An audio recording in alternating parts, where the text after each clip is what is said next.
ওই মাস্টার, কোথায় আছে দাঁড়া। ওই সালাম রে বিয়াদবি।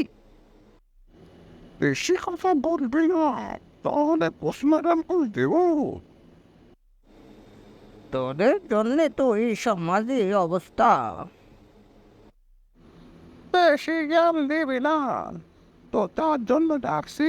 আমার 1 লাখ টাকা দিবি, না হলে তোর মাস্টারি বন্ধ। জানোস তো দেশকে চালাই আমরা, আমরা স্টুডেন্ট। জন গেল দিব না, 4 টাকা। কালকে স্কুলে আয়, তোর চাকরি শেষ। তোর সরকারি শিক্ষক 2 লাখ টাকা অফার করছে তোর নামানোর জন্য, না দিলে তোর মাস্টারি শেষ। আমার তো তোর উপর অনেক হ্যাপি। আমার সবসময় মাতৃ এক ক্লাসে আর 2 বছর ক্লাস না, তোর চাকরি শেষ।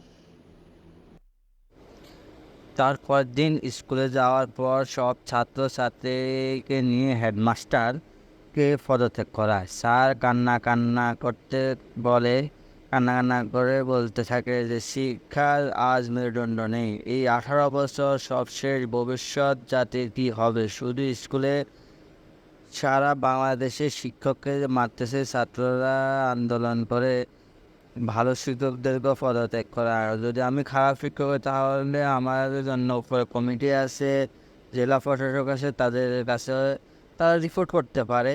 তা না করে আজকে আমাকে এরা অপমান করে নামিয়ে দিল। এটা তাদের উচিত হয়নি, তারা ভবিষ্যতে বিপদে পড়বে।